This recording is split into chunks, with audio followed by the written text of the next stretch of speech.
is our largest panel of the day. We've got 5 guests joining us from all over the country, from Florida, from St. Louis, from Los Angeles.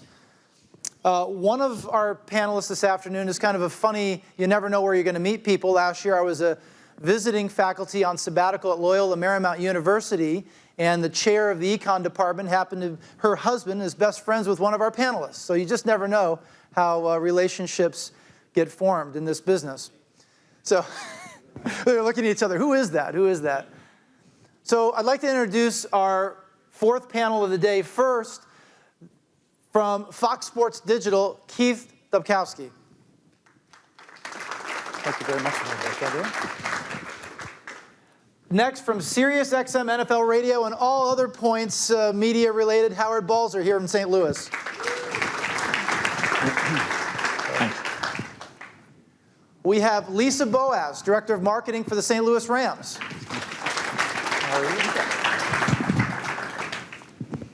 We have Max Eisenbud here from IMG Tennis. And last but not least, from Anders CPA here in St. Louis, we have Mike Barnes. It's an all-star panel talking branding, and more branding. You know, Phil and I, you heard us talking a little bit about marketing athletes. And there's a risk aversion. Max, we were talking about it in the other room, so maybe we can start off there. You mentioned that corporations now, boards, are getting involved with decisions of which athletes to work with, what deals to sign. Can you elaborate on that some? Well, I mean, I think that people are starting to see the big effect of Tiger Woods and his situation, and then off of that was Lance Armstrong, and corporations just got really scared that if it could happen to squeaky clean Tiger Woods, you know, who are we going to align with? And you know, so the sports marketing world changed that day, I really believe, because everybody's scared out of their mind who they're going to associate with, and at the same time, the social media is happening. So, you know, I did a deal right after that. I was in the middle of negotiations with a deal with a Porsche for Maria Sharapova, and everybody was scared, and that had to get board approval.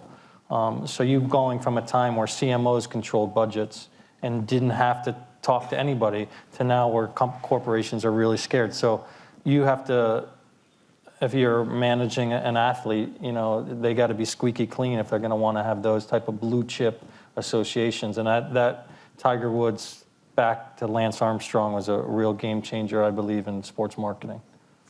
Again, it's so risky, and I have to believe in a lot of these contracts now, there is a clause that if there is poor behavior off the field, that the contract is null and void, or well, we haven't reached that point I think yet. there's more than one clause. And I think that since that day, there's the moral clauses and everything that's in there is a couple pages sometimes, because there's, you know, social media and what happens and different situations. I actually like to actually spell some things out of examples, because there's so many gray areas of things that can happen. So yeah, lawyers had to change. A lot changed on those situations.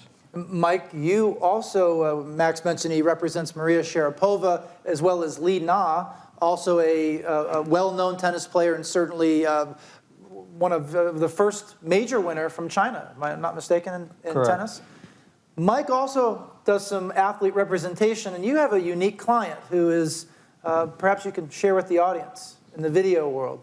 Yeah, for those of you who might have seen the New York Times story earlier this year about how universities are now offering 4-year scholarships to video game players as these schools began to build video game teams. Well, one of my clients is considered the top video game player of all time, Jonathan Wendell, a.k.a. Fatality. And it's, but it's even funnier if you saw how he spelled his name. Yeah, he's number 1 instead of an I, so.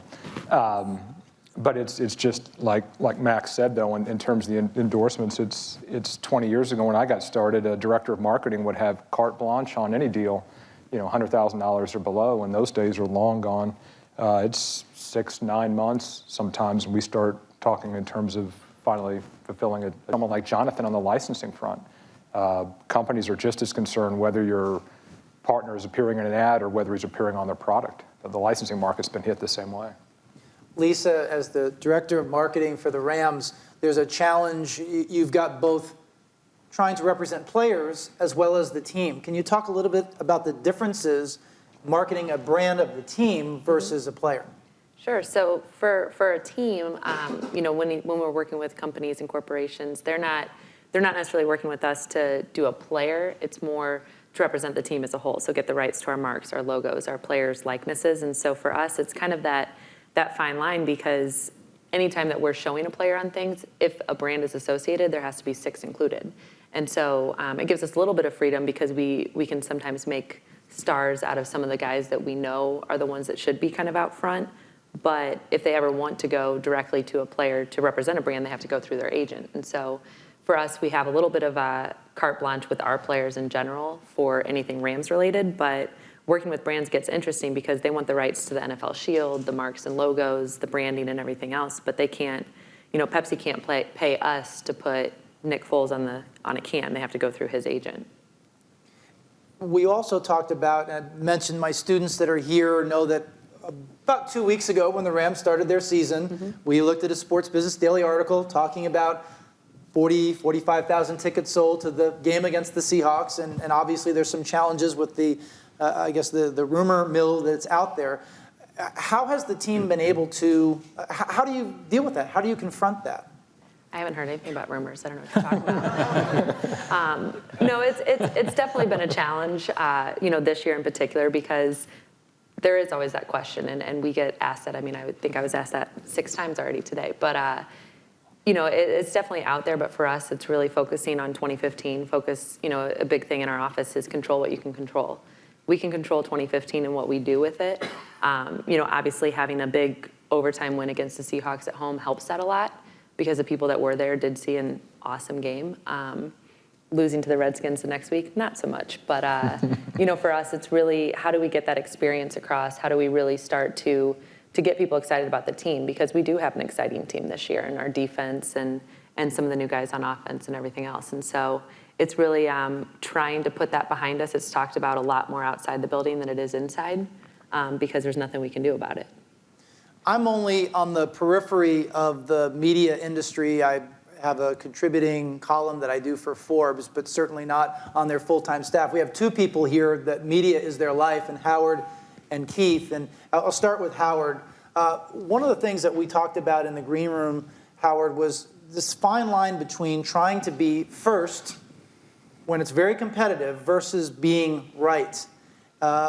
Being accurate versus the sensationalism to get clicks, because that's how a lot of people that are in the sports media, that's how they get paid in some cases, is by clicks. What are your thoughts on this tussle between these things, between being ethical, being first? It's funny you use the word ethical because there's obviously been a sea change in journalism over the years. And so newspapers, which fought the internet for a long time and thought it was a trend or thought it was a fad, were a little slow to hook up. But still, a newspaper's website is still an extension of the newspaper. And so there are, you're a reporter, you just can't go willy-nilly with anything because there's a chain of command. Now, granted, in some digital places like Fox or whatever, they do have that chain of command. But then there's others that they'll just throw anything on there, and they don't care because it's about getting clicks. It's, like you said, it's about being controversial. A lot of them, you sometimes think it's maybe someone in their mom's basement, putting out these websites. And it reflects on all of us because there is no source checking. It's always, there's always sources. An NFL source or a Major League Baseball source. There's always a source. And I always look at those and I think, I wonder who that source is. And a lot of times, what drives the news now, and a lot of it is agents, and because agents want a certain agenda out there when they're representing their clients. And so a lot of the national media becomes beholden to those agents because there's this whole notion that a lot of the quote national guys, some of them do great reporting. And I'm not saying a lot of them don't, but most of the time they get texts from agents. They don't have to, they just get calls. And so they'll say, hey, my guy this team is interested in him, even if the team isn't, because they want it out there because the team they're really talking to, they want them to think there's competition. So it just gets put out there. And it's hardly ever checked anymore. And papers used to have a rule, double source everything. But that's not true in a lot of other things. And then it's left to everyone else, not necessarily to clean it up, but to find out, well, boy, oh boy, because we have it here in St. Louis, in any city you're in, it'll be reported somewhere about something, and then now I got to follow up on that to see if it's accurate. And probably half of it isn't, but yet it's forgotten the next day because there's another story to report and something new and something else to put on Twitter that, oh, get it out quick, and everyone forgets about it because there's another tweet coming up a half hour later. Keith, as the Senior Director of Brand Strategy for Fox Sports Digital, was kind enough to share a few slides, and hopefully we can go through this together and kind of facilitate part of the conversation. Go ahead and take it away. Just to take a quick read through this, and we can fly through this thing. Basically, what we do, what we're responsible for. We're on the digital end, telling everyone backstage that we basically went from a media company to thinking of ourselves more as a tech company. And a lot of it was how do we build the right products to get people in to actually enjoy the content that we serve. This is what me and my team do. We aggregate audiences. So it's not really traditional marketing. It's really how do you make a relationship with a fan and make it an ongoing relationship. It probably sounds like NFL quite a bit. And if I could interject, so to tie everyone else into this conversation, so Max, to what extent do you provide guidance to whether it's Maria, Lee, other clients you represent, in terms of being on social media, the do's, the don'ts? How do you try to steer them? It's a great question, and the social media can be an amazing asset, but it also can kill your brand too. So you have to be really careful. With my clients, I try to do media training twice a year. You're working on your forehand, you're working on your backhand, you got to work on your social media. It's that important. Drafting contracts, social media posts are now in the contracts. How many times are you going to social media post a month? That's a negotiating tool that was never there 3 years ago. So you have to be great at it. And this, Dave, if you want endorsements, you have to be savvy at it. I think that this, I work with a lot of young players, 12, 13, 14, that this generation gets it, they're savvy. The ones that kind of come in the middle, like Sharapova, like half her life was without it, they've had to, they were at a tough point. So education, media training is vital. Are you the one that's responsible for training the guys? Typically it's through our football app side, but the NFL does a good job with rookies coming in. But then we also do social media training with the Rams a couple times a year. But a lot of them do get good training in college, but it's always kind of that reminder of think before you tweet, make sure that you're running it by someone. So we also do some social media training for our staff as well. I'm guessing Jonathan, being a young guy, is all about the social media, yes? But it's funny because what Max said is dead on. There's a huge generational gap. I know one of our clients, Didi Genre, is one of the top female dog sledders in the world, if you can believe there's a market for that. But she's 61 years old, and she has blue chip sponsors like Microsoft, Eli Lilly, Taco Bell. And she has made a concentrated effort the last 5 years because she just used her website as her outreach. That's how fans wanted to reach her at her generation.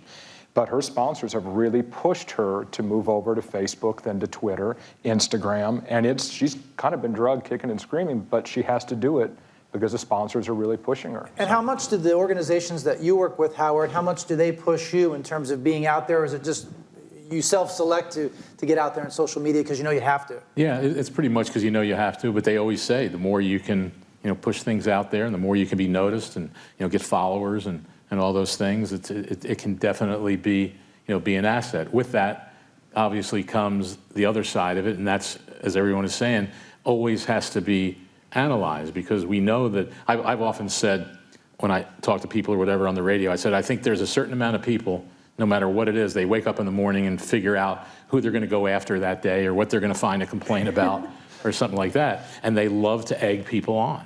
And so that's where the athletes have to, and everyone, all it takes is that one tweet to respond to someone, and you almost have to say, I know Chris Long of the Rams, he went off for a while because he just couldn't deal with just the trolls, if whatever word you want to use, that were out there. They're just out there hoping to get some kind of reaction, and you have to be able to shut that out. And it happens, it'll happen to me with not as many followers as Chris Long, but you always have to be mindful of that. You want to tweet, but you have to be very mindful of what you're doing, because a lot of times things can be written wrong too. 140 characters isn't a whole lot to get your point across, and so a lot of times you have to be careful. But yeah, there's always that push to do it as much as you can, because it can add to the exposure, and that's better. That's better for your quote brand. Keith? This is just a quick slide as to who we actually are. It worked out very well because the Fox Sports Midwest guys are actually here, so we got their logo up there. This is Fox Sports Media Group. People often confuse what's foxsports.com. Those of you who live here obviously know Fox Sports Midwest. They bring you the cards. Once you go through and actually see, this goes back to the very first slide, what it is that we deal with basically on a daily basis when we come in, what we're trying to do, which is understand where traffic comes from and how we can repeat when traffic works properly, which is really if someone comes from search, someone comes from social, and they come through into a certain story, when does somebody click again? When do they sign up for a product? When do more people from social sign up for an email product than they do from search? Should we offer something else to the search people? One of the things that's been really interesting with us is over the last couple of years, as everyone's talked about social, the entire traffic landscape has changed for us. We went from a portal-based site, we were part of the MSN family, to now a social-based site, where I'd say about 70% of our traffic comes from search and social. And what that means is it is being first, it's also being right. And I'd say it's not as hardcore, it's not just a black and white thing, it's being first and being right. When it's Jay Glazer, we know that we're gonna be right. But it's being a trusted name out there. And what we've done is that we've created this huge audience. It was on the slide before, but we've got this huge audience of, I think it's about 25 million Facebook followers, and that's not including talent. And so once you start looking at it, it's a way to have that one-on-one conversation, actually drive them into the site, and that's a lot where my team gets involved, which is, okay, I've got a person, they're on the site, what is it that they want next? What is that personalized experience? How do I get them to come back more? And you'll see on the final slide here, would you even jump through? Yeah, sure. The Tiger Woods thing is when the funnel actually works. Here we go. Yeah, Google, Tiger, they signed up for a newsletter, they bookmarked our site. It's when it actually works. What was interesting here, just a very quick case study down at the bottom. We spent a ton of time working on Tiger Woods optimization for Google, and found out we should have been spending that time on US Open. If you can see through the panelists here, you'll see down at the bottom, more page views were generated off less visits during a very specified time period for US Open searches that were referred over. Better? Yeah. Better or worse? Want me to leave? Worse. These were the few slides we couldn't crop. Just trust me, it ended up being a lot better. And it actually changed our search strategy. And what it did is it told us what we should actually build for because of what users were doing. And people who searched Tiger Woods came to the site during the US Open and spent 2 minutes on our pages. When they searched US Open, they spent 30 minutes. And if you think about 30 minutes, you think about how many ads are actually shown during 30 minutes, you can start to imagine how much revenue we make. And what's crazy is that Tiger Woods drove, it's gone. I think it was like 8 times as much traffic, but revenue-wise, a third less. So something to look at, but this is how we look at our industry, really. It's numbers. I can analyze every single piece of that funnel. And if I just skip to your last slide, just in terms of some of the challenges with your job. Yeah, it's what I think probably all of us actually face, which is how do I communicate with an audience? What do I do? What is that specific funnel? If it's Maria, it's how do I make sure that I represent me and my brand properly? And that's something that we're all really faced with. With me, it's that consumer journey.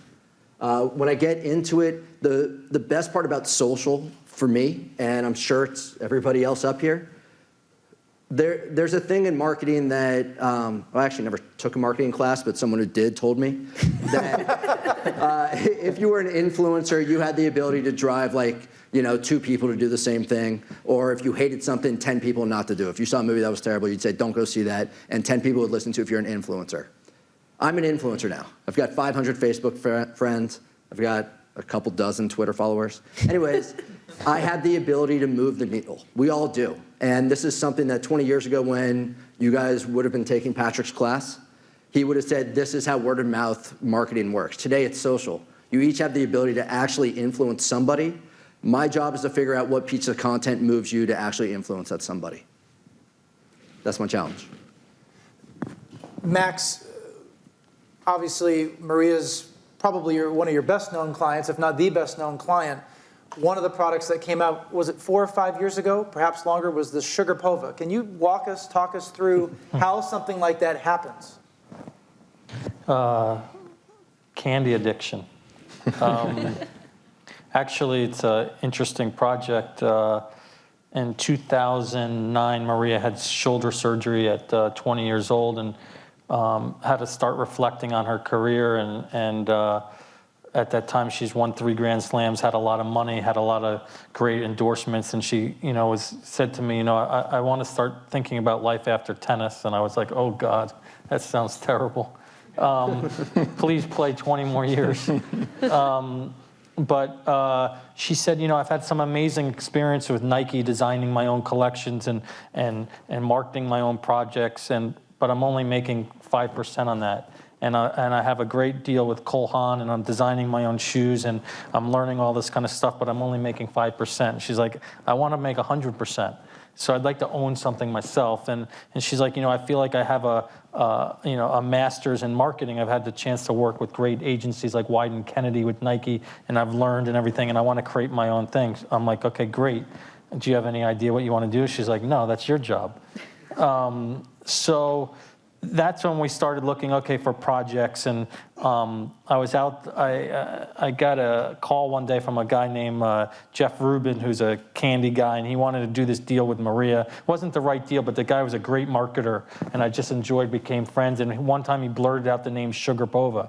I thought it was classic and great. And I was thinking, Maria has a sweet tooth, loves candy, loves gummies. And I went to her with the idea, and she's like, I loved it. And we took 18 months, researched it, went all over the world looking for the best gummies, and spent a lot of time. She invested all her own money in it. It's 3 years old, and we're in 30 countries. I think last year she sold up about 7 or 8 million bags of candy. All the money she's putting back into it. She has plans to launch a sleep and loungewear with the logos and really make it into a lifestyle brand when tennis is over. So it was a great experience, a great ride. Mike, you've had some interesting experiences in sports marketing and memorabilia in particular, and I know that you have a story to share about a Barry Bonds baseball. Yeah, that's one I probably would choose to forget, though. Thanks, Patrick, for bringing it up. For those of you from St. Louis, we were lucky enough to represent all the fans in 1998 who caught Mark McGwire's home run baseballs above 62. And I put them together as a group, and we did an auction in Madison Square Garden, and the 70th ball sold for $3 million, which at the time, the most expensive baseball ever sold was $100,000. So we did a great job with that. So as Barry Bonds got close to breaking his record, there was a lot of hoopla in the media about what that ball might be worth, and sure enough, somebody ended up with it and contacted me to represent him. Well, at the time, I didn't realize the backstory and what it was. If those of you remember the story, San Francisco's ballpark has a standing room only section called the arcade. And what happened was the ball fell into that arcade where no one has an assigned seat. So there was a mad scrum over the ball. One man thought he got a glove on it, literally brought his glove, but it came loose in the crowd. And my client, who was 5'3", dug around on the ground, pulled it up, and came away with it. And so what happened was the first time ever in U.S. history, you had a foul ball case being decided in the U.S. courts. Took about 2 years to get through the court system. At the time, I could have sold the ball for probably $1 to $2 million. There was still a discount because a lot of people had assumed, even at that point, that Barry was getting some help in his home runs. And unfortunately, by the time it came out of the court system 2 years later, everybody was certain that he was getting help by then. And we sold it live on SportsCenter for $500,000. So it kind of showed you what played through the system. But that's one of the things we were talking about backstage that's changed in the last 20 years is the explosion in a lot of those ancillary markets that athletes can tap into. And one of the biggest ones is memorabilia. You can look at the teams themselves now sell their game-used memorabilia. You can see the athletes that will strike deals with trading card companies, and that doesn't just include their trading card rights, it also includes the rights to their jerseys they wear during games now. So that's a huge change. We talked about trends. The memorabilia industry in the sports world has absolutely exploded. Lisa and Howard, you both have worked in football, have worked in football for a long time.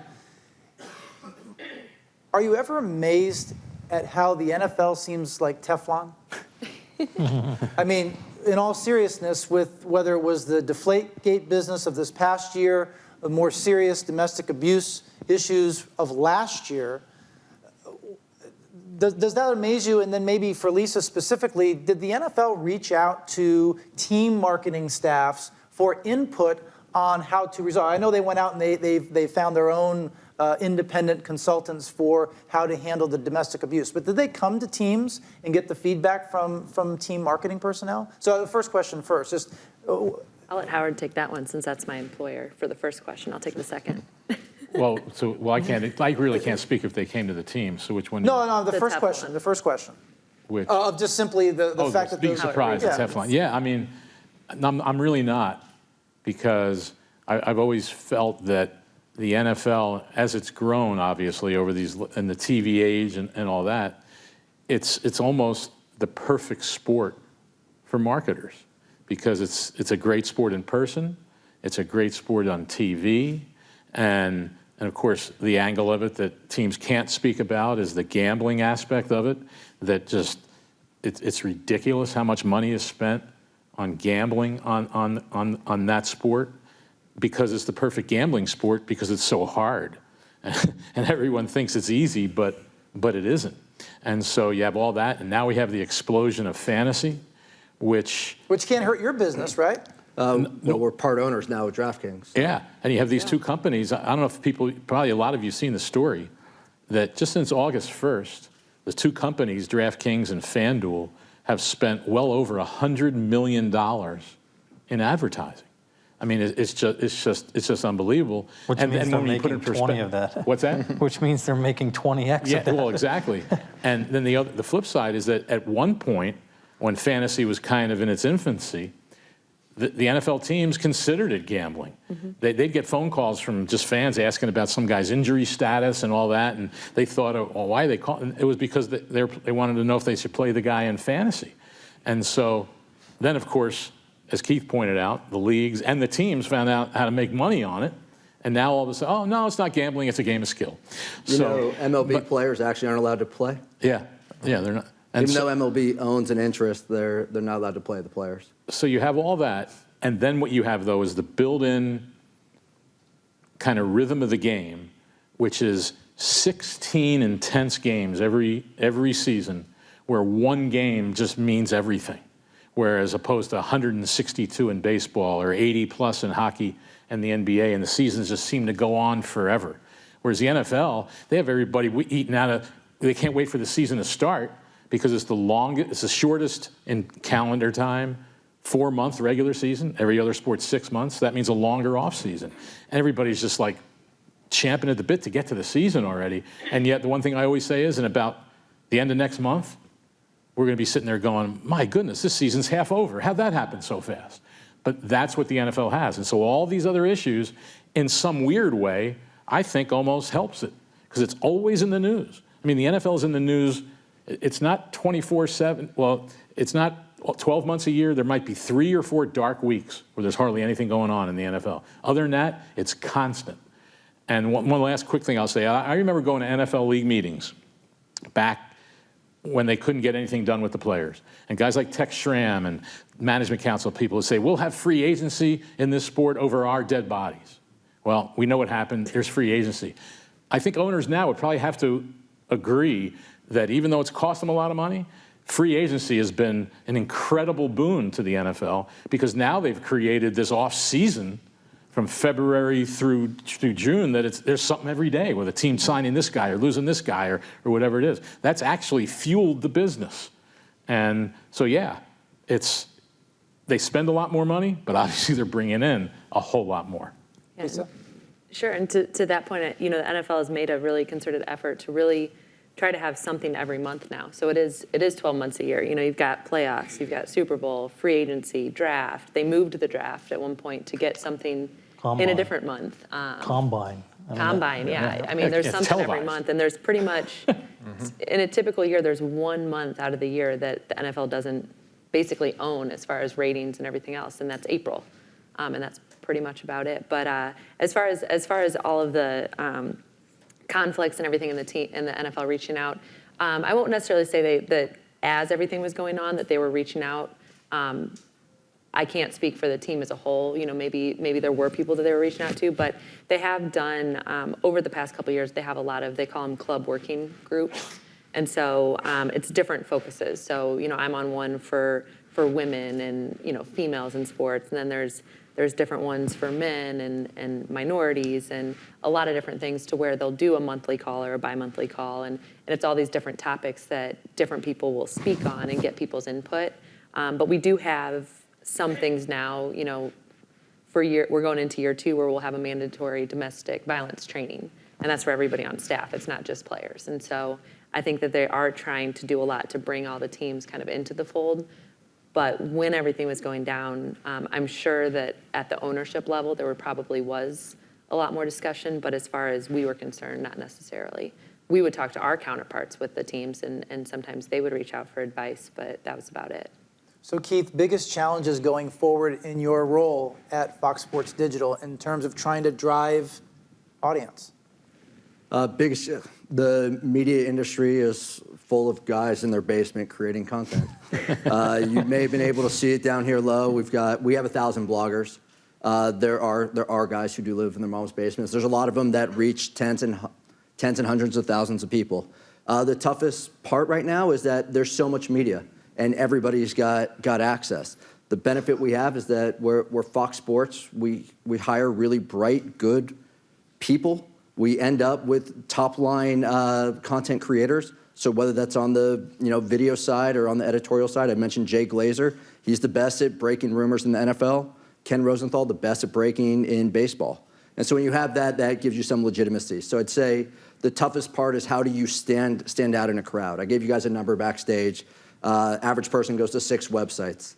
How do you become one of those 6? And you guys all think about the websites you go and throw in Facebook and Google, and you're left with 4 websites. Where do you go for news? Where do you go for sports? Where do you go for email?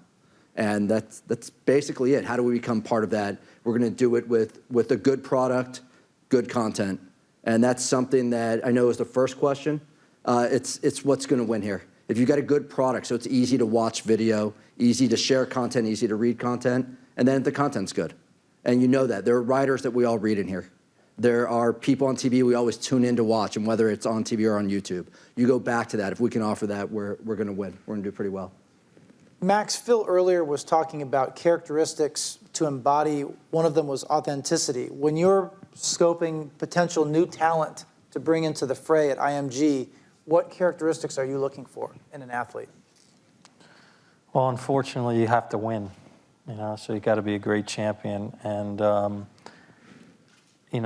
I'm sitting up here today because I've been fortunate enough to be representing 2 great special females that are great on the court and great off the court. I like to say I'm like Phil Jackson, you're only as good as your clients, So, if Phil Jackson didn't have Michael Jordan and Kobe Bryant, he probably wouldn't be Phil Jackson. So you got to have, just great athletes. And when I'm out recruiting and looking and signing, I started working with Maria when she was 11 years old. Madison Keys, who's now 17 in the world at 19 years old, I signed her when she's 12. So, when I'm out there recruiting, you got to look, I believe you're born a champion, and then everything else you can be taught, and that's what I'm looking for. Mike, tell the audience a little bit about Anders CPA and some of the things that you folks are doing as it relates to sports. I know you were involved in the Musial estate recently, things like that. Well, I think, and what Max used the example of the Sugar Pova example, that's what a lot of our clients now are looking at. 20 years ago when I started, it was every athlete. I mean, there was the joke about every NBA player having a shoe deal at that time because the Nike and Reebok and Fila, I think, was really active in at the time with throwing money at NBA players. Well, that market's really dried up as Max and I were talking about backstage. A lot of companies focus a tremendous amount of money on a small number of players, so those mid-market athletes have been hit hard. So those athletes are looking a lot more across the table for business interests. So that's something we really spend a lot of time with our clients on, are, okay, maybe it's not the greatest deal to invest in your friend's car wash or his restaurant. You know, we're trying to help manage those things because they're looking at other ways to bring in income. And maybe it's a retired player that wants to stay busy, or it might be an active player that wants to supplement their income. So we spend a tremendous, and that's a lot more of a risky minefield, as anybody who's ever started a business knows. You know, the success rate, especially if you're an athlete and can't devote the time sometimes that you need. So that's a real focus for us right now. One or two questions from the audience, please. Yes. So Keith, I'm going to start this question with you, but anyone can feel free to jump in. So if I understood part of what you were saying, a lot of what you're doing at Fox, get that right, is so you're building brand reputation of these athletes, and a lot of what you're trying to do is monetize that. No. No, so you're not trying to monetize a reputation. No, we're not in the athlete business. We're in the sports media business. Okay. And so we're trying to monetize the content on our site. There's some basic stuff. Right now, it's video does 4 or 5x what regular content does. So the more video we have, the more it's watched, the more money we make.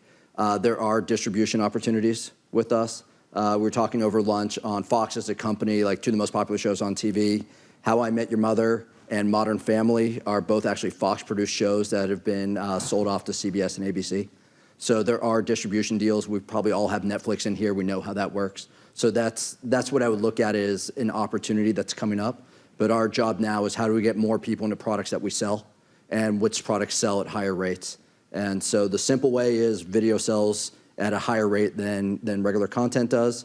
If I can get somebody to come back over and over again, the fantasy numbers, if you look at them, I think our fantasy baseball players come to the site, it's like 250 times a month. Our average social user comes to the site like 2 times a month. So if I get somebody into fantasy baseball, I'm able to monetize that at a different How much rate. has daily sports spiked your business, at least in terms of viewership? So, well, the daily sports, we're actually pushing over to DraftKings. Our deal, I think we own 10 or 11% of DraftKings now. You can Google it. What that's done is that it changes the CPMs on web advertising. And because it's an acquisition business and they know how much money people are spending within it, they're able to actually spend more on money for that advertising than you would in a basic display model. So if you're buying banner ads, if you go through like an advertise.com, you could buy banner ads for, you know, a dime for $1,000. If you go to a bigger network, you're going to spend probably $2 to $5 on it. Facebook, probably $2 to $5. And so what they've done is they've created an acquisition model where they're able to say, okay, our average consumer, once they get into DraftKings, spends, you know, $1,500. I can spend $1,000 to get them, and then the acquisition model changes. So to follow up then, okay, I'm grateful for that clarification. So if I were to equate what you do today to what we did 30 years ago, it was really just like television advertising. We really didn't understand some of the reach and the impact. But if I gather what you're saying is because you have the ability to, you've got all this data, you've got big data, you've got all these analytics, you've got web hits, you've got too numerous things for me to name that I can think of, but you're now able to really fine tune how you're spending. Is that? Where you're able to target differently. And so what you're basically looking at is like, you know, radio works based off surveys, television works based off surveys, ComScore on internet is worked or based off surveys as well. However, we've got real numbers. I can tell you how many people are on what page at what time, when they do it. Play with Facebook, see what happens. Click on an article on something you don't actually like that ends up in your feed and see how your feed changes. One and more if you quick look at question. big I'm data, sorry. you'll see how that happens. We're just running I can low talk to on you time. afterwards. One more quick question. Yes, go ahead, Michael. I have a question about the Rams.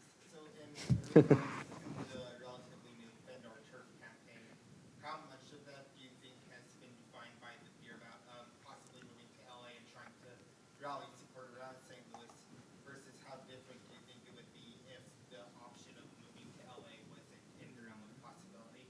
Sure. So that was actually our campaign last year. So we're not really continuing that this year. That was really built upon our defense because that was our strength, is still our strength. And so it wasn't necessarily anything tied to any of the rumors out there. We just built it around the defense. And at that point in time, we're really trying to reach kind of a different demographic of families and children and going with the superheroes. But this year, we don't necessarily have a tagline It's more focusing on the players and getting their stories and letting them tell about themselves. So Defend Our Turf was based on kind of turf, Greatest Show on Turf, the anniversary of that, defense, kind of all of that coming into play last year. Real quickly, for the agents, athlete you most like to represent that you don't represent, Mike? Oh, God.